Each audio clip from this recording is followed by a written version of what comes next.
ETV ప్రేక్షకులకి నమస్కారం. Triple strategies of శుభమస్తు కార్యక్రమానికి స్వాగతం. ఈనాడు శుభమస్తు కార్యక్రమంలోని గ్రహపాల మంచంలో గ్రహాల యొక్క స్థితిగతులు, వాటి యొక్క శుభాశుభ ఫలితాల గురించి పరిశీలిద్దాం. అలాగే రోజు 12 రాశుల వారికి ఏ సంఖ్యలు కలిసి వస్తాయి, రంగుల యొక్క ప్రాధాన్యత, ఈరోజు లక్ష్మీవారం లేదా గురువారం, కార్తీక శుద్ధ చవితి, నాగుల చవితి చాలా విశేషమైనటువంటి రోజు. ఈరోజు చేసేటువంటి నాగేంద్ర స్వామి లేదా సుబ్రహ్మణ్య స్వామి యొక్క అభిషేకం శుభ ఫలితాలని కలిగిస్తుంది. కుజుడు ద్వారా, రాహు ద్వారా, కేతు ద్వారా ఏర్పడేటువంటి ప్రతికూల పరిస్థితులు దూరం చేస్తుంది, నాగదోషాలని కూడా హరింపజేస్తుంది. మరి 12 రాశుల వారు నాగుల చవితి సందర్భంగా నాగేంద్ర స్వామిని లేదా సుబ్రహ్మణ్య స్వామిని ఎటువంటి ప్రక్రియలతో పూజించాలి అనేటువంటి అంశంతో పాటు నాగుల చవితి యొక్క విశేషత ఏమిటో పావన కార్తీకం అనేటువంటి అంశంలో పరిశీలిద్దాం. అలాగే ముఖ్యంగా 12 రాశుల వారు ఈరోజు చేపట్టవలసినటువంటి కార్యక్రమాలు ఏమిటో కూడా తెలుసుకుందాం. రేపు కార్తీక శుద్ధ పంచమి, నాగుల పంచమి. ఈ సందర్భంగా 12 రాశుల వారు ఎటువంటి ప్రక్రియలు చేపట్టాలి, విధి విధానాలు పాటించాలో పరిశీలిద్దాం. ముందుగా నేటి పంచాంగ వివరాలు. శ్రీ దుర్ముఖినామ సంవత్సరం కార్తీక మాసం, దక్షిణాయనం, శరదృతువు. ఈరోజు కార్తీక శుద్ధ చవితి గురువారం, చాలా విశేషమైనటువంటి రోజు. నాగుల చవితి పర్వదినం. ఈరోజు శ్రీ సుబ్రహ్మణ్య స్వామి లేదా నాగేంద్ర స్వామి యొక్క అభిషేకం, స్మరణ, పూజాది కార్యక్రమాలు ఉత్తమ ఫలితాన్ని కలిగిస్తుంది, నాగదోషాలని పోగొడుతుంది, ప్రశాంతతను పెంచుతుంది. ఈరోజు లక్ష్మీవారం లేదా గురువారం. ఈరోజు చేపట్టేటువంటి ఆధ్యాత్మిక కార్యక్రమాలు ఏకాదశ పూర్వక రుద్రాభిషేకం, సుబ్రహ్మణ్య స్వామి యొక్క అభిషేకాది కార్యక్రమాలు, శనగల దానం, శ్రీ దక్షిణామూర్తి యొక్క స్మరణ, బృహస్పతి యొక్క ప్రీతికి దోహదపడుతుంది. తద్వారా శుభ ఫలితాల్ని పొందగలుగుతారు. ఈరోజు నక్షత్రం జ్యేష్ఠ నక్షత్రం. ఈ నక్షత్రంలో ఈరోజు పుట్టేటువంటి వారికి ఏ పాదంలో పుట్టినప్పటికీ కూడా ప్రబల దోషం, ప్రబల శాంతి తప్పనిసరి. ఈరోజు జ్యేష్ఠ నక్షత్రంలో పుట్టేటువంటి వారికి బుధ మహాదశతోటి ప్రారంభమవుతుంది. ప్రస్తుతం బుధుడు యొక్క స్థితి తులా క్షేత్ర స్థితి, నీచస్థుడైనటువంటి రవితోటి యుతి ఉంది. ఇది అనుకూల ప్రతికూల ఫలితాలను కలిగిస్తుంది. ఈ దోష నివృత్తికి ఏకాదశ పూర్వక రుద్రాభిషేకం, విష్ణు సహస్రనామ పారాయణ బాగా ఉపకరిస్తాయి, ప్రశాంతతని కలిగిస్తాయి. ఈరోజు కార్తీక శుద్ధ చవితి, నాగుల చవితి పర్వదినం. బృహస్పతి రోజున వచ్చినటువంటి ఈ రోజున చేసేటువంటి కార్యక్రమాలన్నీ కూడా సత్ఫలితాన్ని కలిగిస్తాయి. ముఖ్యంగా వేధిస్తున్నటువంటి సమస్యలు, ఉద్యోగ సంబంధిత, వ్యాపార సంబంధిత, ఆరోగ్య సంబంధిత సమస్యలన్నిటికీ కూడా పరిష్కారాలు పొందాలి అంటే ఈరోజు చేసేటువంటి సుబ్రహ్మణ్య స్వామి యొక్క అభిషేకం, స్మరణ బాగా ఉపకరిస్తాయి, ప్రశాంతతను పెంచుతాయి.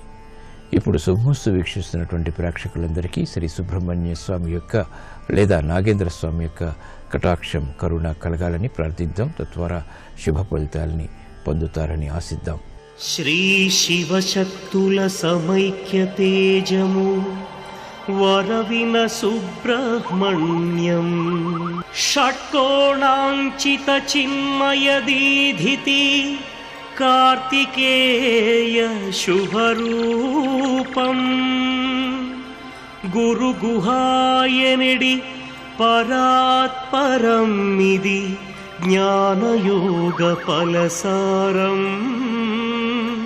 నమో నమో సుబ్రహ్మణ్య శ్రీవరదా, ఉషోదయం మేలు కొలిపినది నీ కృతిగా.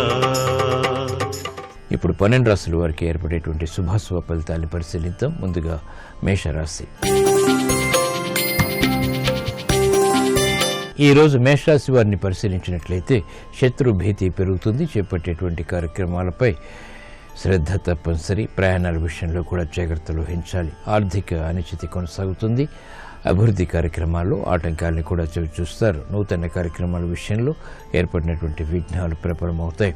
ఆర్థిక సంబంధిత లావాదేవీల విషయంలో కూడా జాగ్రత్తలు పాటించాలి. శ్రమ అధికమవుతుంది. ప్రయాణాల విషయంలో ఏర్పడినటువంటి ప్రతికూలత కూడా ప్రబలమవుతుంది. కార్యక్రమ నిర్వహణలో పారిశ్రామిక రంగం వారికి శ్రద్ధ తప్పనిసరి. ఆచితూచి తీసుకున్నటువంటి నిర్ణయాలు మాత్రమే ఉపకరిస్తాయి. సాహస నిర్ణయాల ద్వారా ప్రతికూల పరిస్థితులు, సమస్యలు తారసపడతాయి. ఈ రోజు మీ అదృష్ట సంఖ్య 2. తెలుపు వర్ణం ప్రశాంతతను పెంచుతుంది. నాగుల చవితి సందర్భంగా ఈరోజు మేషరాశి వారు శ్రీ నాగేంద్ర స్వామిని ఎర్ర కుంకుమతో భక్తి శ్రద్ధలతో అర్చించడం ద్వారా విశేష ప్రజ్ఞతో కూడినటువంటి కార్యక్రమ నిర్వహణ, తద్వారా విజయాలు చేకూరుతాయి, ఆటంకాలు కనుమరుగవుతాయి. ఆరోగ్య పరీక్షలు ఈరోజు మీకు మేలును కలిగిస్తాయి. ఈరోజు వృషభ రాశి వారిని పరిశీలించినట్లయితే పిల్లల అభివృద్ధి ఆనందాన్ని కలిగిస్తుంది. కుటుంబ బాధ్యతల్ని సక్రమంగా నిర్వహించగలుగుతారు. ఆలోచన సంపత్తి పెరుగుతుంది. సమస్యలకు పరిష్కారాలు పొందగలుగుతారు. చేపట్టేటువంటి కార్యక్రమాలపై ఏకాగ్రతని సాధించగలుగుతారు. కార్యక్రమ నిర్వహణలో ఆర్థిక సంబంధిత లావాదేవీలు కలిసి వస్తాయి. కార్యసిద్ధి ఏర్పడుతుంది. కార్యక్రమాలని వేగవంతంగా ప్రారంభించగలుగుతారు. ప్రతికూల పరిస్థితుల్ని దూరం చేసుకునేటువంటి ప్రయత్నాలు పారిశ్రామిక రంగం వారికి లభిస్తాయి. సాఫ్ట్వేర్ రంగం వారికి ఉన్నతి లభిస్తుంది. విదేశీ సంబంధిత లావాదేవీలు వ్యాపార రంగం వారికి కలిసి వస్తాయి. ఈ రోజు మీ అదృష్ట సంఖ్య 6. తెలుపు వర్ణం ప్రశాంతతను పెంచుతుంది. నాగుల చవితి సందర్భంగా ఈ రోజు వృషభ రాశి వారు శ్రీ నాగేంద్ర స్వామిని అక్షింతలతో భక్తి శ్రద్ధలతో పూజించడం ద్వారా విశేష శుభ ఫలితాలు పొందగలుగుతారు. గృహ విషయాల్లో సుఖ్యత పెరుగుతుంది. ఆర్థిక లావాదేవీలు, సంభాషణలు, ప్రక్రియలు ఈరోజు మీకు అనుకూలం. ఈరోజు మిథున రాశి వారిని పరిశీలించినట్లయితే కార్యక్రమాలను వేగవంతంగా పూర్తి చేయలేకపోతారు. అనిశ్చిత పరిస్థితులు ఆర్థికంగా కొనసాగుతాయి. ఆర్థిక చిరాకులు వెనంటి ఉంటాయి. కార్యక్రమాల్లో ఏర్పడినటువంటి ప్రతికూలతని దూరం చేసుకునేటువంటి ప్రయత్నాల్లో ఆటంకాలని కూడా చవిచూస్తారు. బంధువులతోటి, మిత్రులతోటి జాగ్రత్తతో కూడినటువంటి సంభాషణ ద్వారా మాత్రమే కార్యసిద్ధి ఏర్పడుతుంది. కార్యక్రమాల్లో వేగవంతమైనటువంటి నిర్ణయాల ద్వారా ప్రతికూల పరిస్థితులు కూడా తారసపడతాయి. పారిశ్రామిక రంగం వారికి ఆర్థిక చిక్కులు ఏర్పడతాయి. పరిష్కరింపలేనటువంటి పరిస్థితులు వ్యాపార రంగం వారికి విస్మయాలకి గురి చేస్తాయి. కార్యక్రమ నిర్వహణలో సాఫ్ట్వేర్ రంగం వారికి బాధ్యతలు పెరుగుతాయి. ఈ రోజు మీ అదృష్ట సంఖ్య 3. పసుపు వర్ణం త్వరితగతిని శుభాల్ని కలిగిస్తుంది. నాగుల చవితి సందర్భంగా ఈ రోజు మిథున రాశి వారు శ్రీ సుబ్రహ్మణ్య స్వామిని భక్తి శ్రద్ధలతో మందారాలతో పూజించడం ద్వారా ఆర్థిక చిక్కులు వీడిపోతాయి. ఆర్థిక అనిశ్చితి తొలగుతుంది. శుభ పరిణామాల్ని ఆహ్వానించగలుగుతారు. విద్యా ప్రయత్నాలు ఈ రోజు మీకు ఊరట కలిగిస్తాయి. ఈ రోజు కర్కాటక రాశి వారిని పరిశీలించినట్లయితే కార్యక్రమాలను వేగవంతంగా పూర్తి చేయలేకపోతారు. ఆలోచన సంపత్తి తగ్గుతుంది. వేగవంతమైనటువంటి నిర్ణయాల ద్వారా ప్రతికూల పరిస్థితులను ఎదుర్కోవాల్సినటువంటి సంఘటనలు చోటు చేసుకుంటే మిత్రుల ద్వారా ఏర్పడినటువంటి విభేదాలు ప్రబలమవుతాయి. కుటుంబ వ్యవహారాల్లో అనిశ్చితి కూడా కొనసాగుతుంది. ఆర్థిక జగడాలు కూడా జటిలమవుతాయి. చేపట్టేటువంటి కార్యక్రమాలపై శ్రద్ధ తగ్గుతుంది. చేపట్టేటువంటి కార్యక్రమాలు పారిశ్రామిక రంగం వారికి మొదట ప్రతికూలత, తర్వాత అనుకూలతని కలిగిస్తాయి. వ్యాపార రంగం వారు ఆర్థిక విషయాల్లో ఆచితూచి వ్యవహరించాలి. విద్యార్థులకి సమస్యలు తారసపడతాయి.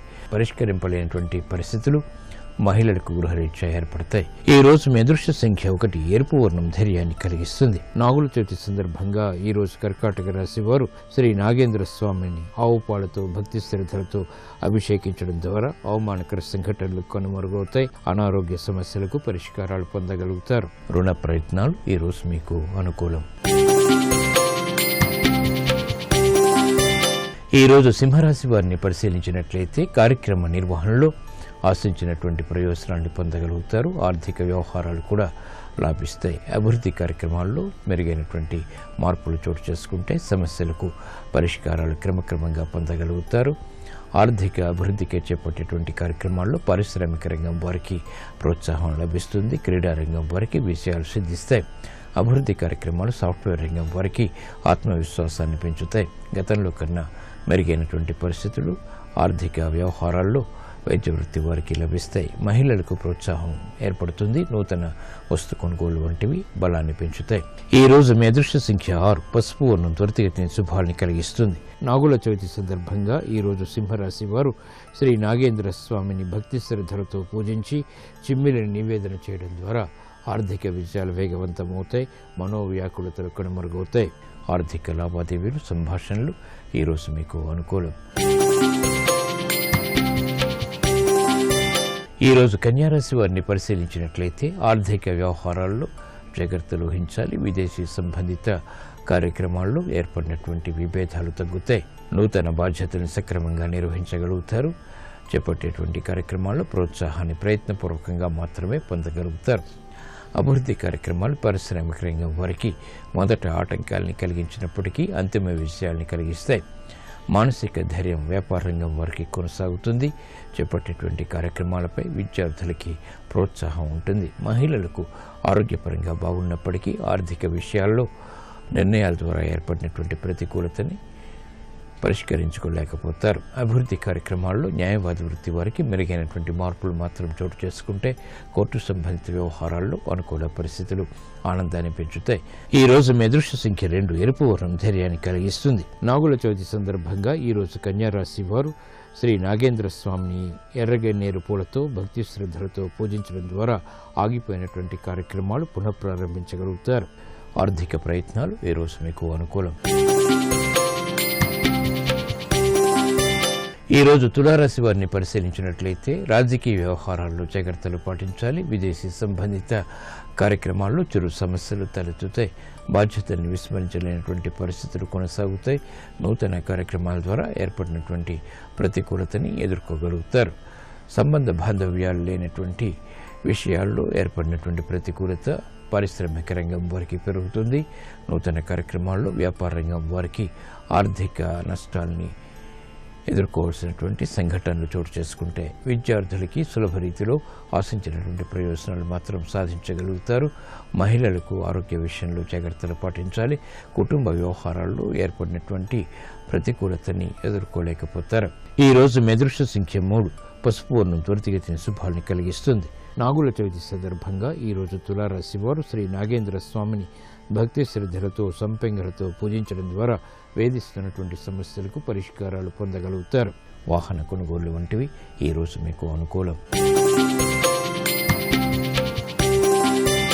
ఈ రోజు వృశ్చిక రాశి వారిని పరిశీలించినట్లయితే ఆర్థిక వ్యవహారాల్లో మెరుగైనటువంటి మార్పులు చోటు చేసుకుంటే శారీరక మానసిక రుగ్మతలు ఉన్నప్పటికీ ఎదుర్కోగలుగుతారు. శ్రమని క్రమక్రమంగా అధిగమించగలుగుతారు. మానసిక ఆందోళన తగ్గుతుంది. కార్యక్రమ నిర్వహణలో ఏర్పడినటువంటి ప్రతికూలతని దూరం చేసుకునేటువంటి ప్రయత్నాలు కలిసి వస్తాయి. పెట్టుబడుల విషయంలో ఏర్పడినటువంటి ప్రతికూలత కూడా తగ్గుతుంది. సంభాషణ ద్వారా ఏర్పడినటువంటి విభేదాలు దూరం చేసుకునేటువంటి ప్రయత్నాలు కలిసి వస్తాయి. స్థిరాస్తి విషయాలు స్థిరాస్తి రంగం వారికి మెరుగైనటువంటి మార్పులు చోటు చేసుకుంటే మానసిక ధైర్యం ఏర్పడుతుంది. చేపట్టేటువంటి కార్యక్రమాలపై ఏకాగ్రతని పెంచుకోగలుగుతారు.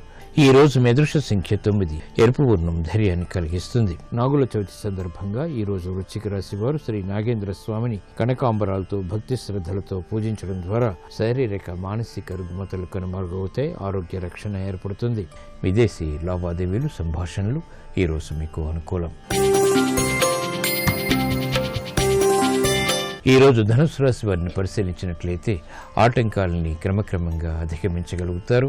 నూతన ఉత్సాహం ఉన్నప్పటికీ ఆరోగ్య ప్రతికూలత ద్వారా ఏర్పడినటువంటి సమస్యలు పరిష్కారాలకి నోచుకో. కార్యక్రమ నిర్వహణలో ఏకాగ్రత తప్పనిసరి. ఆర్థిక సంబంధిత లావాదేవీల విషయంలో తర్జన భర్జనలు కొనసాగుతాయి. చేపట్టేటువంటి కార్యక్రమాలపై పారిశ్రామిక రంగం వారికి సందిగ్ధ పరిస్థితులు కొనసాగుతాయి. వ్యాపార రంగం వారికి ఆశించినటువంటి ప్రయోజనాలు వెంటనే పొందలేకపోతారు.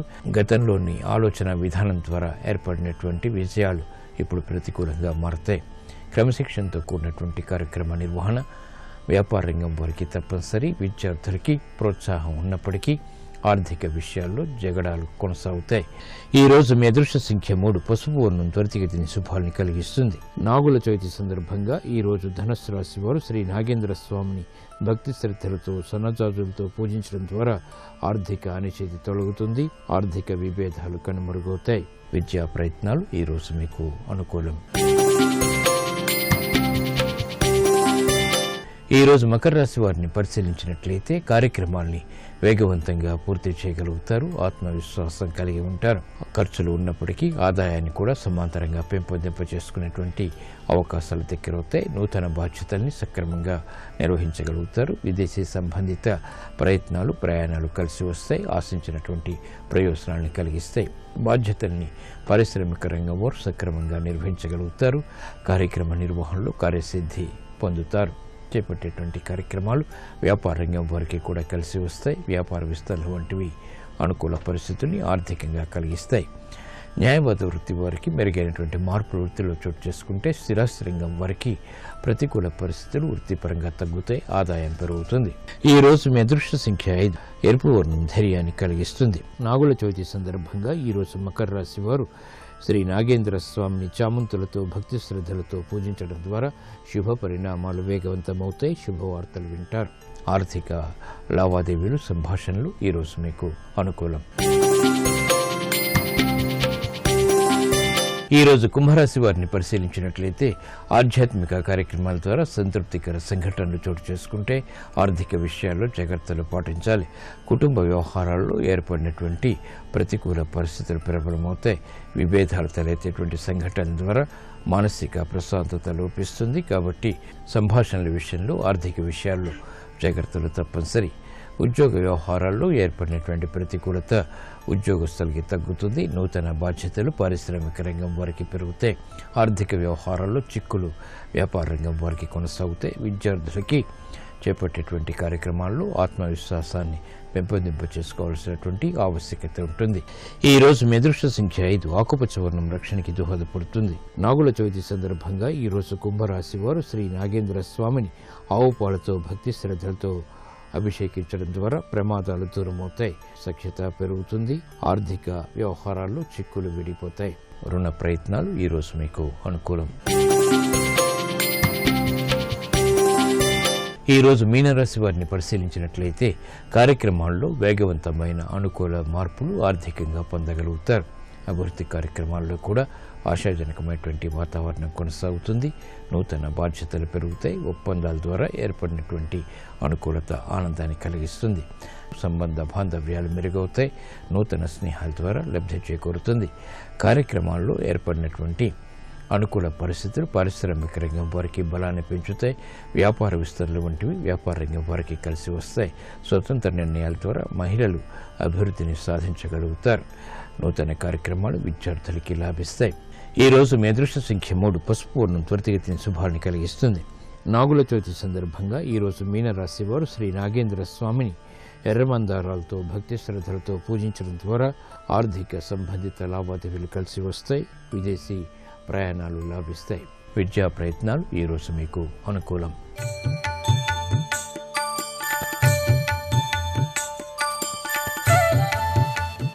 ఆర్ష సంప్రదాయంలో నాగులకి విశేష స్థానం ఉంది. నాగారాధన సమస్యల్ని పరిష్కరిస్తుంది. నాగారాధన విశేషమైనటువంటి తిథుల్లో చేయడం ద్వారా ఉత్తమ ఫలితాలు లభిస్తాయి. ఈరోజు నాగుల చవితి. ఈ సందర్భంగా నాగులకి చేసేటువంటి అభిషేకాది కార్యక్రమాలు పూజలు సమస్యల్ని పరిష్కరిస్తాయి.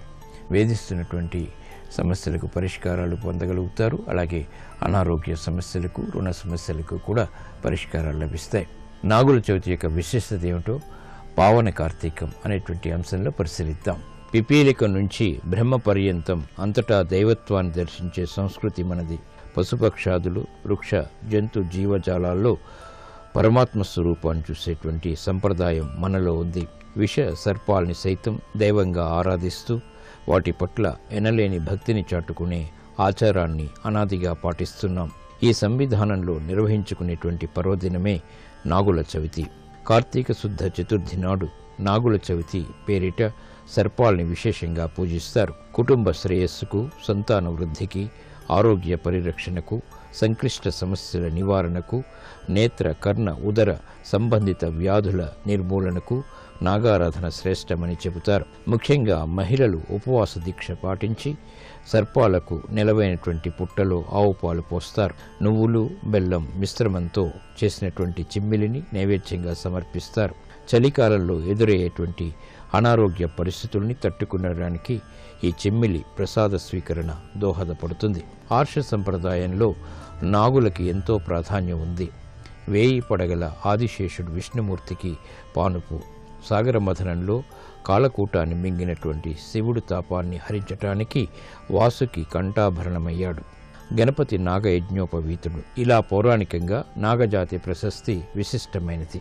నాగుల్ని సభక్తికంగా పూజించడం మన సాంప్రదాయంలో ఓ ముఖ్య భూమిక. సుబ్రహ్మణ్య షష్ఠి, స్కంద పంచమి, కుమార షష్ఠి, నాగుల చవితి, నాగపంచమి ఇటువంటి పర్వదినాలు నాగపూజకు సర్వోత్తమమైనవిగా చెబుతారు. కార్తీక శుద్ధ చతుర్థి అనగా నాగుల చవితి నాడు ఉదయం ఆవు పేడతో ఇంటి ముఖద్వారానికి ఇరువైపులా సర్పచిత్రాలని ఏర్పాటు చేయాలి. మంచగంధపు చెక్కతో గాని వెండితో గాని పంచశీర్ష నాగేంద్రుడి ప్రతిమను తయారు చేయించాలి. గరికెతో దర్భలతో దీన్ని పూజించాలి. ఆవు నెయ్యి పాలతో అభిషేకించాలి. పెరుగును నివేదన చేయాలి. పుట్టపై నూతన వస్త్రాన్ని కప్పడం ద్వారా విశేష ఫలితాలు లభిస్తాయి. పుట్టమట్టిని నుదుటున కర్ణాలపైన ధరిస్తారు. స్త్రీలు ఉపవాస దీక్ష పాటించి మరుసటి రోజు మధ్యాహ్నం బ్రహ్మచారి పురోహితుడికి భోజనం పెట్టి తాంబూలాన్ని సమర్పిస్తారు. ఉపవాస దీక్ష విరమిస్తారు. ఈ విధమైనటువంటి విధి విధానాల్ని నాగుల చవితి నాడు పాటించిన వారికి వాసుకి, తక్షకుడు, కర్కోటకుడు వంటి నాగరాజ స్వరూపాలు అనుగ్రహిస్తారని చెబుతారు. రేపు కార్తీక శుద్ధ పంచమి, నాగపంచమి చాలా విశేషమైనటువంటి రోజు. ఈ సందర్భంగా 12 రాసుల వారు ఎటువంటి విధి విధానాలు పాటించాలో, ప్రక్రియలు చేపట్టాలో పరిశీలిద్దాం. రేపు నాగపంచమి, దీన్నే జ్ఞానపంచమి లేదా జయపంచమిగా వ్యవహరిస్తాం. చవితి నాడు ఉపవాసం ఉన్నవారు బాలవటుకు భోజనం పెట్టి వస్త్రదానం చేశాకే భోజనం చేయాలి. సర్పసేవితుడు అయినటువంటి సుబ్రహ్మణ్య స్వామిని ఆరాధించటం చాలా ఉత్తమం. కీర్తి కోసం ఆదిశేషుని పూజించాలి. నాగదేవతారాధన అభీష్ట సిద్ధి ప్రదమే కాక కుటుంబ సభ్యులు ఆయురారోగ్యాలతో సుఖ సంతోషాలతో ఉండటానికి ఉపకరిస్తుంది. ఆ తర్వాత పరమేశ్వరుని అభిషేకించి ఏకభుక్తం ఉండటం ద్వారా ఉత్తమ ఫలితాలు లభిస్తాయి. చిమ్మిలి దానం కూడా విశేష శుభ ఫలితాల్ని కలిగిస్తుంది. ఆదిశేషుణ్ణి పూజించడం ద్వారా ప్రశాంతత పెరుగుతుంది, సర్వరోగ నివారణ ఏర్పడుతుంది. ఓం ఆదిశేషాయ నమః అనేటువంటి మంత్రం రేపు శుభ ఫలితాల్ని కలిగిస్తుంది, కీర్తిని కూడా కలిగిస్తుంది.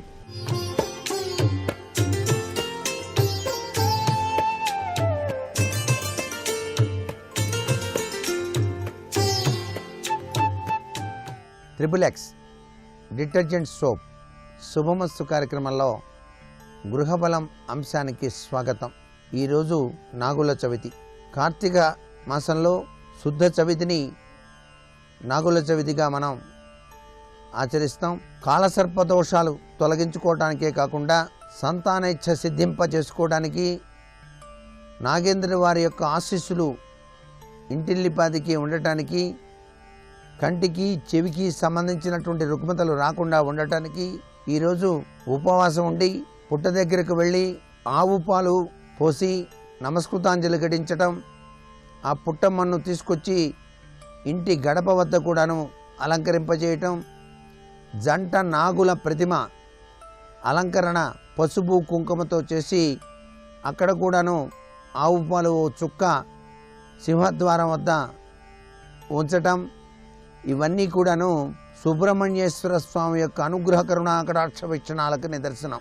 నాగుల చవితిని ఇంటి ఇల్లాలు గనక పరిపూర్ణంగా గనక ఆచరించినట్లయితే పిల్లలకు ఆరోగ్యప్రదమైనటువంటి లక్షణం వచ్చి తీరుతుంది. కంటికి చెవికి సంబంధించినటువంటి రుగ్మతలు లేకుండా కలకాలం సుబ్రహ్మణ్యేశ్వరుని యొక్క అనుగ్రహ కరుణాకటాక్ష వీక్షణాలతో జీవితాన్ని హాయిగా సాగించడానికి ఆస్కారం ఉంటుంది. ఇక వాస్తుశాస్త్ర రీత్యా ఇంట్లో గదులు ఎక్కడ ఏ దిశలో ఉంటే మంచిదో అనేటువంటి విషయాన్ని కూడా గ్రహిద్దాం. సూర్యోదయ సమయంలో సూర్య భగవాన్ని యొక్క తొలి కిరణాలు భవనంలో ఈశాన్య కోణంలో పడతాయి. ఇది ఇంటికంతా కూడాను పవిత్ర స్థానంగా మనం గ్రహించాలి. దేవతలకు ఇదే స్థానం. తులసి మొక్కను నాటడం అనేటువంటిది మరవకూడదు. నీళ్ల బిందె పెట్టడానికి ఈశాన్య కోణం కూడాను వర్తిస్తుంది.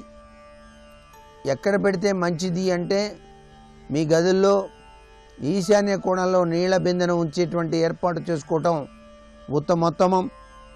ఆగ్నేయ కోణానికి అగ్నిదేవుడు ప్రభువు కాబట్టి వంటగది అనేటువంటిది ఆగ్నేయ కోణంలో ఉండటం చాలా మంచిది. వంటగదిలో దక్షిణంగా మిక్సీలు, గ్రైండర్లు అనేటువంటివి పెట్టుకోవటం, అమర్చుకోవటం చాలా మంచిది. భోజనాల గది పశ్చిమ దిశలో మధ్య భాగం అనేటువంటిది ఉత్తమ దిశగా చెప్తాం. పెంపుడు జంతువుల స్థానం వాయువ్య దిశ కాబట్టి వాయువ్య కోణం పెద్దగా చిన్నగా ఉండకూడదు. పశువులు అనేటువంటివి రోగగ్రస్తులు అవుతాయి కాబట్టి వాయువ్యంలో పశువులను కట్టేసినప్పుడు మరీ చిన్నదిగా పెద్దదిగా ఉండకుండా చూసుకోండి ఆ పశువుల శాల. పడక గది దక్షిణ దిశలోనే శ్రేష్టం. నగలు విలువైన వస్తువులకు ఉత్తర దిశ గది ఉత్తమోత్తమైనటువంటి దిశగా మనకు వాస్తుశాస్త్రం తెలియజేస్తోంది. ఏది ఏమైనప్పటికీ ఇంట్లో మనం ప్రవేశించగానే అక్కడ చక్కటి వాతావరణం కనిపించాలి.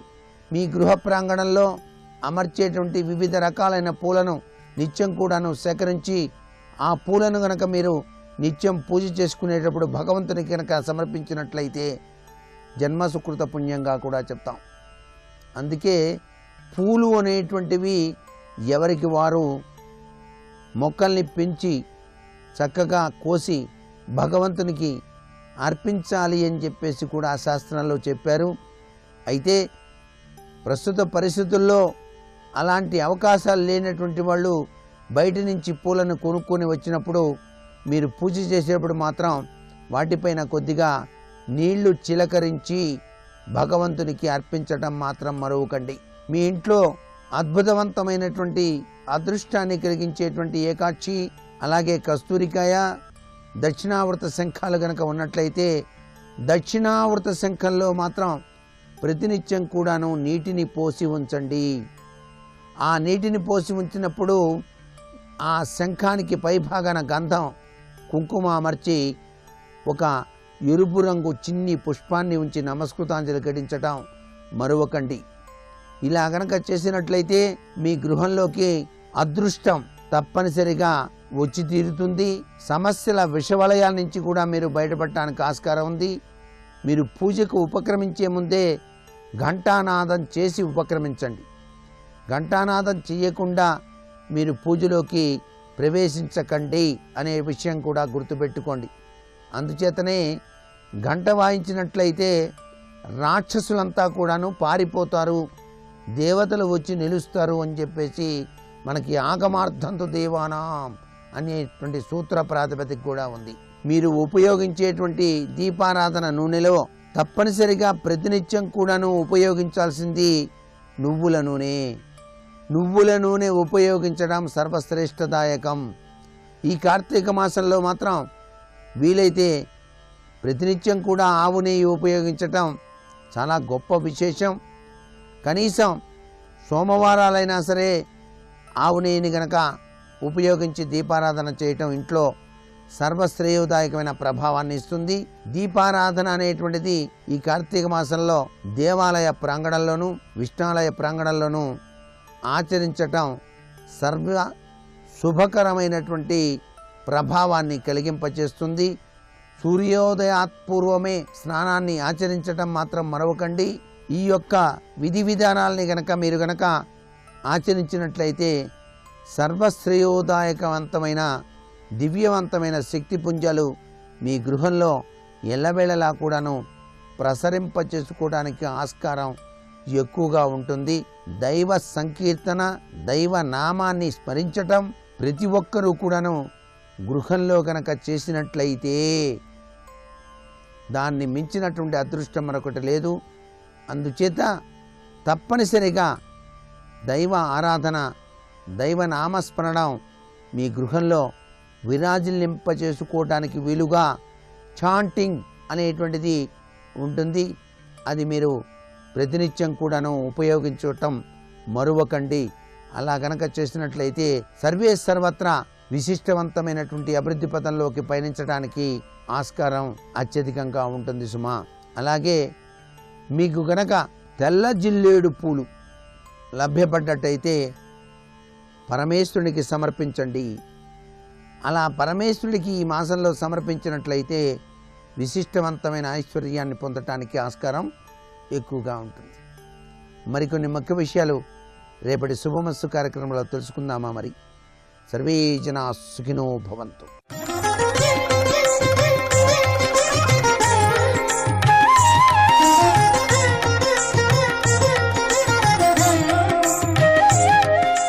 అన్నం తినే ముందు నేను 4 కాకులకు కూడా 4 మెతుకులు వేసి, కుక్కకి 2 మెతుకులు పెట్టి, ఇంటికొచ్చిన అతిథికి అన్నం పెట్టి అప్పుడు నువ్వు తినాలి తప్ప నీ ఒక్కడి కొరకు అని నువ్వు వండుకుని తినకూడదు. ఇంట్లో అన్నం మిగలాలి, మిగిలిన అన్నం భూతములకు అందాలి అని చెప్పింది శాస్త్రం.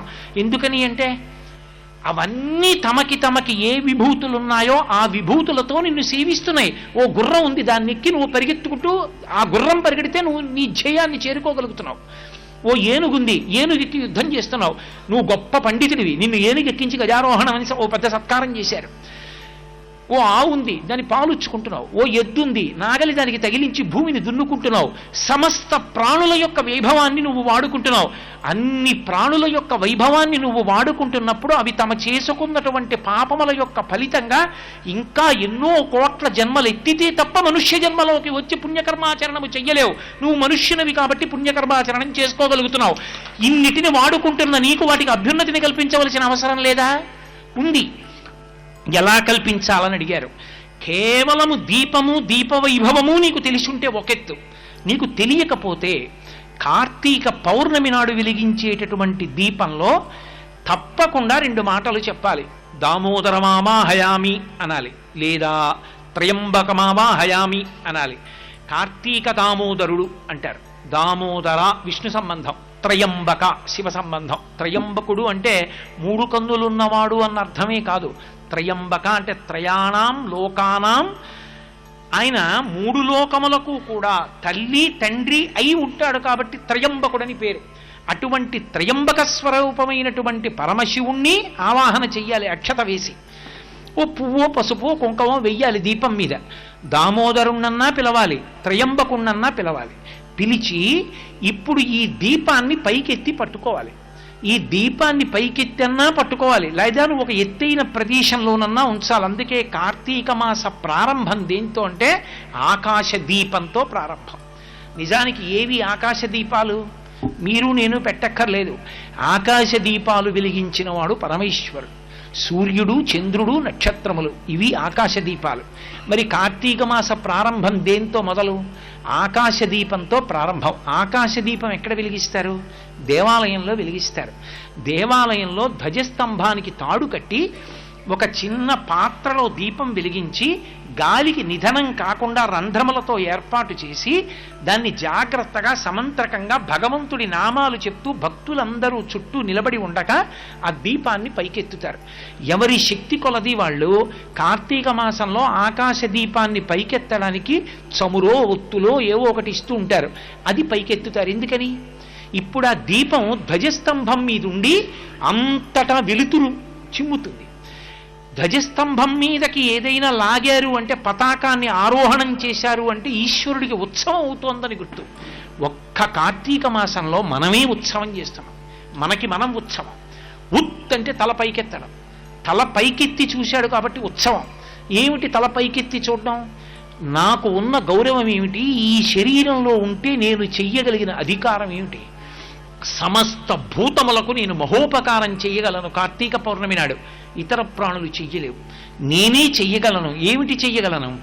దీపం తీసుకెళ్లి ఓ గదిలో పెట్టాననుకోండి, కొంత ఫలితం. వీధిలోకి తీసుకొచ్చి దీపం పెట్టాననుకోండి, విశేష ఫలితం. అందుకే గుత్తి దీపాలని పెడతారు. ఇంతంత ఒత్తులు కట్టకట్టి వెలిగిస్తారు ఆ రోజున. యథార్థానికి శాస్త్రంలో ఏం చెప్పారంటే, ఆ రోజున చెత్త కూడా వెలిగించాలి. వీధులలో ఉన్న చెత్త కూడా వెలిగించేసేయమన్నారు. కానీ లౌకికాగ్నితో వెలిగించకూడదు. మీ ఇంట దీపం వెలిగించి కార్తీక పౌర్ణమి నాటి ప్రదోష వేళ దామోదరమావాహయామి అని కానీ, త్రయంబకమావాహయామి అని కానీ అని ఆ దీపంతో వెలిగించాలి. ఈ దీపం పెట్టి ఒక్కసారి ఆకాశం వంక చూసి ఒక శ్లోకం చెప్పాలి. కీటాపతంగాహమశకాశ్చ వృక్షాః జలే స్థలే ఏ నివసంతి జీవాః దృష్ట్వా ప్రదీపం నచ జన్మ భాగినః భవంతి త్వం స్వ్యపచాహి విప్రాః. ఈ శ్లోకం చెప్పి నమస్కారం చెయ్యాలి. ఇప్పుడు నువ్వు ఆ నమస్కారం చేస్తే పరమేశ్వరుడు ఎంతో ఆనందాన్ని పొందుతాడు. కూడా వీడికి నేను మనుష్య శరీరాన్ని ఇస్తే వీడు ఇన్ని భూతములలో ఉన్న విభూతిని వాడుకున్నాడు. ఇన్నిటిని వాడుకున్నందుకు ఇవాళ వీడు ప్రత్యుపకారం చేశాడు. ఈ ఉపకార బుద్ధి కృతజ్ఞత ఉన్నవాడు కాబట్టి నా మాట నమ్మి ఉపకారం చేశాడు కాబట్టి వీడికి నేను మళ్ళీ మనుష్య శరీరం ఇవ్వచ్చు. ఈ మాట చెప్పినప్పుడు కీటాపతంగాహమశకాశ్చ వృక్షాః, కీటకములుంటాయి, చిన్న చిన్న పురుగులు. అవి ఎందుకు పుడతాయంటే దీపంలో పడి చచ్చిపోవడానికే పుడతాయి. వాటి వల్ల ఏమైనా ఉపయోగం ఉంటుందా అంటే నాకేం ఉండదు. బల్లులకు ఉంటుంది, బల్లులు తింటాయి వాటిని, ఇతర భూతములకు ఆహారం అయిపోతాయి. అథవా వాటి ఆయుర్దాయం అంతా దేనివల్ల నశించిపోతుందంటే దీపం వల్ల నశించిపోతుంది. ఆ దీపం యొక్క జ్యోతి మీదకి వచ్చి పడిపోతాయి. పడిపోయి అవి కింద పడిపోయి రెక్కలు ఊడిపోతాయి వాటికి. అటువంటి దీపపు పురుగులు దీపం మీద పడి కాలిపోవడం చచ్చిపోవడమే తప్ప అభ్యున్నతి పొందింది లేదు. ఆ దీప వైభవం వాటికి తెలిస్తే కదా. పైగా అవి దీపంలో ఎక్కువగా పడిపోతే దీపం నిధనమైన పాపం వస్తుంది వాడికి తప్ప అవి దీపం వల్ల ప్రయోజనం పొందలేదు. కానీ ఇవాళ నేను ఈశ్వరా ఒక సంకల్పం చెప్తున్నాను, ఈ దీపము కాదు, ఇది త్రయంబకుడు, ఇది దామోదరుడు. కాబట్టి దీని వలన మొదటి ఫలితం ఎవరికి వెళ్ళాలంటే కీటాహ పతంగాహ మశకాశ్చ, చ అంటే కూడా కీటకములు, పతంగాహ పురుగులు, మశకాశ్చ దోమలు, వృక్షాహ అవి ఎంతో ఉపకారం చేస్తాయి. కాయలిస్తాయి, పళ్ళిస్తాయి, ఆకులిస్తాయి, కొమ్మలిస్తాయి, రెమ్మలిస్తాయి, కలపిస్తాయి, ఇల్లు కట్టుకుంటాం, ఇన్ని చేస్తాం. కానీ ఎండలో అది నిలబడి మనకి నీడనిస్తుంది తప్ప దాని జన్మాంతరంలో అది మాత్రం ఎక్కడికి వెళ్ళలేదు, అలాగే ఉండాలి. ఒక ఆవు వచ్చి దాని కొమ్మలు కొరుక్కు తినేస్తున్నా, ఒక ధూర్తుడొచ్చి కొమ్మ విరిచేస్తున్నా, ఏవో ప్రాణులు దాని మీదకెక్కి అలజడి చేసి కొమ్మలన్నింటినీ ఉంచేస్తున్నా, గొడ్డలి పెట్టి తన్ని నరికేస్తున్నా, ఒక్క అడుగు ఇలా తీసి ఇలా వెయ్యలేనటువంటి దైన్యము చెట్టుది. అది అలాగే నిలబడుతుంది. ఆ చెట్టు ఎలా అభ్యున్నతిని పొందుతుంది? దానికి కదలలేనప్పుడు దానికి కర్మాధికారం ఏది? అది సంపాదించుకోలేదు. కాబట్టి ఈశ్వర, నీ దీపపు వెలుతురు ఆ చెట్టు మీద పడుతోంది కాబట్టి దామోదరుడి చెయ్యి దాని మీద పడినట్టే, త్రయంబకుని చెయ్యి దాని మీద పడినట్టే. అది అభ్యున్నతిని పొందాలి. కీటాహ పతంగాహ మశకాశ్చ వృక్షాహ జలే స్థలే ఏ నివసంతి జీవాహ.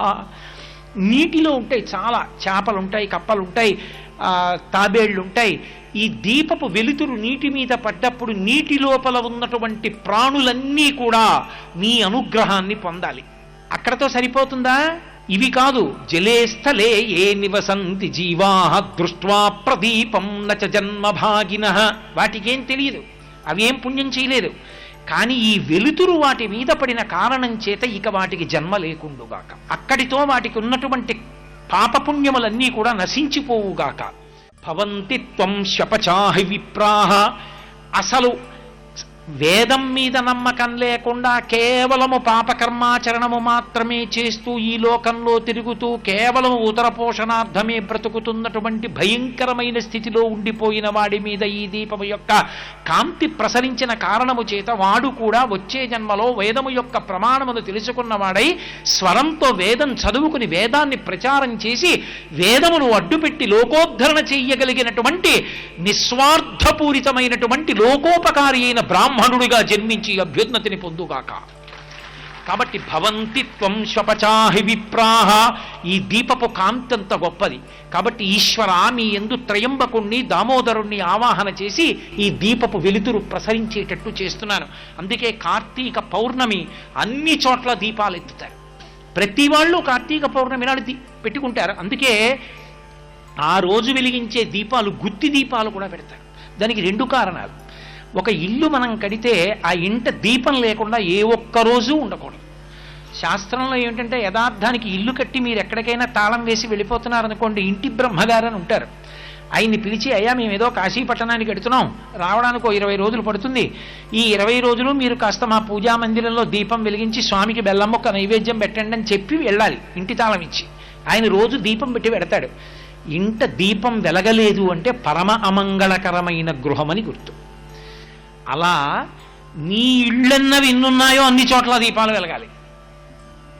స్వగృహే అని నువ్వు ఎక్కడ కూర్చుని సంకల్పం చెప్పగలవో అక్కడ అన్ని చోట్ల దీపాలు వెలుగుతూ ఉండాలి 365 రోజులు. అలా దీపం వెలగకపోతే ఆ దోషం నీకే వస్తుంది, మళ్ళీ ఆ ఇంట్లో తిరిగినందుకు. ఆ పాపం పోగొట్టుకోవడానికి ప్రాయశ్చిత్తంగా ఇవ్వబడినటువంటి అద్భుతమైన తిథి కార్తీక పౌర్ణమి. అందుకే కార్తీక పౌర్ణమి నాడు 365 ఒత్తులు గుత్తి దీపం అని ఆవునీతిలో ముంచి వెలిగించేస్తుంటారు. 10 రోజులో 15 రోజులో ఇది తెలియకముందు ఇంతకుముందు ఎప్పుడైనా వదిలేసిన రోజులు ఎన్నున్నాయో, ఒక ఏడాదంతా నేను దీపం పెట్టకుండానే ఇల్లు వదిలేసినా ఎంత పాపం వస్తుందో అదంతా పోవుగాక 365 ఒత్తులు వెలిగించి వచ్చేస్తాడు. అది ఎవరు వెలిగించుకోవాలి? ఇంటి యజమాని వెలిగించాలి. ఇంటి యజమాని దీపం పెట్టవలసిన వాడు. మా ఆవిడ వెలిగిస్తుంది, నేను టీవీ చూస్తాననకూడదు. యజమాని పంచె కట్టుకుని వెళ్ళి దేవాలయంలో దీపం పెట్టాలి. యజమాని ఇంట్లో దీపం పెట్టి సమస్త భూతములకు ఉపకారం చెప్పాలి. ధర్మపత్ని సమేతస్య అని సంకల్పం ఉంది, కానీ ఆవిడ వెలిగించి ధర్మపతి సమేతస్య అని చెప్పిందని సంకల్పం లేదు. నువ్వు పెట్టాలి దీపం. కాబట్టి పురుషుడు యజమాని ఇంటికి. కాబట్టి యజమాని ఆ రోజున ఇది చెయ్యకపోతే అతనికి పరమేశ్వరుడు ఇచ్చినటువంటి అద్భుతమైన అవకాశాన్ని జారవిడుచుకున్నవాడు అవుతాడు. కాబట్టి ఎంతంత దీపాలు పెడతారో అంతంత అనుగ్రహం. దేవాలయ ప్రాంగణాలైతే కృత్తికా నక్షత్రాన్ని ప్రమాణంగా తీసుకోవాలి, ఇంట్లో అయితే తిథిని ప్రమాణంగా తీసుకోవాలి. ఇంట కార్తీక దీపం పెడితే కార్తీక పౌర్ణమి తిథి ప్రధానం, దేవాలయంలో పెడితే కృత్తికా నక్షత్రం ప్రధానం. అందుకే ఇప్పటికీ అరుణాచలంలో కృత్తికా నక్షత్రం నాడు జ్యోతి వెలిగిస్తారు. అరుణాచలంలో వెలిగేటటువంటి ఆ కృత్తికా దీపోత్సవము అని ఆ దీపం చూడ్డానికి కొన్ని లక్షల మంది వెళ్ళిపోతారు. ఆ రోజున అసలు గిరి ప్రదక్షిణం చేయడానికి అవకాశం ఏమి ఉండదు. మొత్తం జనంతో నిండిపోతుంది కొండ చుట్టూ. ఆ వెలుగుతున్న దీపాన్ని ఒక్కదాన్నే చూస్తారు, చూసి నమస్కారం చేస్తారు. భగవాన్ రమణులంతటి వారు కూడా అసుర సంధ్య వేళ అయ్యేటప్పటికి వచ్చేసి ఆ చెక్క సోఫాలో పడుకుని అరుణాచలం కొండ మీద వెలిగే దీపం కోసం ఎదురు చూస్తుండేవారు. ఆయనే పెద్ద జ్యోతిస్వరూపుడు అయినా సరే ఆ జ్యోతిని చూడటానికి ఆయన వచ్చి అక్కడ నిలబడి ఆ జ్యోతిని చూసి నమస్కరిస్తుండేవారు. భారతదేశం మొత్తం మీద కృత్తికా దీపోత్సవము అంటే అంత గొప్ప దీపోత్సవానికి ప్రసిద్ధి. అరుణాచలం కొండయే అగ్నిలింగం కాబట్టి అక్కడ కొండ మీద వెలిగించేటటువంటి దీపానికి మాత్రం అంత ప్రఖ్యాతి. అందుకే కార్తీక పౌర్ణమి నాడు వెలిగించేటటువంటి దీపం కనుక కార్తీక దీపం కేవలం మన కొరకే కాకుండా మనం చేసిన దుష్కృత్యములను పోగొట్టి మన పాపములను పోగొట్టి అంతర్తిమిరాన్ని పోగొట్టి బాహ్యమునందు తిమిరాన్ని పోగొట్టి లోకోపకారం చేసి సమస్త జీవులను ఉద్ధరించగలిగిన దీపం ఆ దీపం కాబట్టి ఆశ్వీజమాసం చివర వచ్చిన తిథి నాడు వెలిగించే దీపంతో మొదలుపెట్టి కార్తీక పౌర్ణమి నాటి దీపానికి అంత గొప్పతనం ఇచ్చారు. ఈ దీపాలు వెళ్ళిపోవాలి. ఈ దీపాలు వెళ్ళిపోవడం అంటే నీటిలోకి తీసుకెళ్లి దీపాలు అరటి దొప్పల్లో పెట్టి విడిచిపెడతారు. విడిచిపెడితే నీటిని ఆధారం చేసుకుని ఆ దీపం వెళ్ళిపోతుంటుంది. దీపం విడిచిపెట్టానండి అంటారు. ఈ దీపం వెళ్ళి ఎక్కడో ఇంకో దీపాన్ని కలుసుకుంటుంది. అలా వెడుతూ వెడుతూ అది నిధనం అయిపోతుంది ఆ నీటిలోనే. ఈ లోపల ఉన్న దీపం ఉందే, దీపం ఉండగా ఇల్లు చక్క పెట్టుకో అంటారు. ఈ లోపల జ్యోతి వెలుగుతున్నప్పుడే ఈ శరీరంతో నువ్వు ఏదైనా చెయ్యాలి. ఒక్కసారి ఆ జ్యోతి వెళ్ళిపోయిందా ఇక శరీరంతో చేసేదేమి ఉండదు. ఆ శరీరమే అగ్ని యందు సంస్కరింపబడుతుంది. దీనితో ఉన్నప్పుడే నువ్వు ఒక కార్తీక పౌర్ణమి దీపం పెట్టడం, దీంతో ఉన్నప్పుడే నువ్వు కీటా పతంగాహ మశకాశ్చ వృక్షాహ శ్లోకం చెప్పడం, దీంతో ఉంటేనే నువ్వు ఎవరికైనా ఉపకారం చేయడం, దీంతో ఉంటేనే నువ్వు నదీ స్నానం చేయడం, దీంతో ఉంటేనే నువ్వు భగవన్నామని చెప్పడం. ఇందులోంచి బయటికి వెళ్ళావా 84 లక్షల జీవరాశులలో 83,99,999 జీవులకు లేనటువంటి ఏకైక అధికారము నీకు పోతుంది. ఏమిటి దీనికి ఉన్న అధికారం? ఏమి చేసినా చేయకపోయినా శ్రీరామ రామ రామేతి రమే రామే మనోరమే సహస్రనామ తత్తుల్యం రామనామ వరాననే అనగలది. ఇది శ్రీరామ శ్రీరామ శ్రీరామ అనగలదు. రామ రామ రామ అంటే పాప ప్రక్షాళనమవుతుంది. అటువంటి నామమును చెప్పగలిగిన ఏకైక ప్రాణి ఈ శరీరం. ఒక్కసారి ఈ శరీరం పోయిందా ఇక నువ్వు చెప్పలేవు. ఈశ్వర, ఇంత గొప్ప జ్యోతి లోపల వెలుగుతూ ఇంత గొప్ప అధికారం ఈ శరీరం పొంది ఉంటే నేను విపరీతమైన భ్రాంతితో కొడుకని కోడలని కూతురని అల్లుడని బంధువులని వాళ్ళ యందు మమకారం పెట్టు కూర్చున్నాను. ఆయుర్దాయమా అయిపోతోంది, కార్తీక మాసమా ఏడాదికి ఒక్కసారి వస్తుంది, వచ్చే ఏడాది అంటూనే ఉన్నాను. ఎప్పటికి నేను ఈ శరీరంతో చేసేది సత్కార్యం? కాబట్టి కాలం అయిపోతోంది. ఆయుర్నశ్యతి పశ్యతాం ప్రతిదినం యాతిక్షయం యవ్వనం ప్రత్యాయం తిగతాః పునర్న దివసాః కాలో జగద్భక్షకః లక్ష్మీస్తోయ తరంగ భంగ చపలా విద్యుచ్చలం జీవితం తస్మాన్ మాం శరణాగతిం కరుణయ తం రక్ష రక్షాధునా అంటారు శంకర భగవత్పాదులు. సూర్యోదయ సూర్యాస్తమయాల్లో చంద్రాస్తమయాల్లో పరమేశ్వరుడు ఆయుర్దాయాలు గ్రసించేస్తున్నాడు. అయిపోతోంది కాలం. కాబట్టి ఇప్పటికైనా నాకు ఒక అనుగ్రహాన్ని. సర్వం శ్రీ ఉమామహేశ్వర పరబ్రహ్మార్పణమస్తు.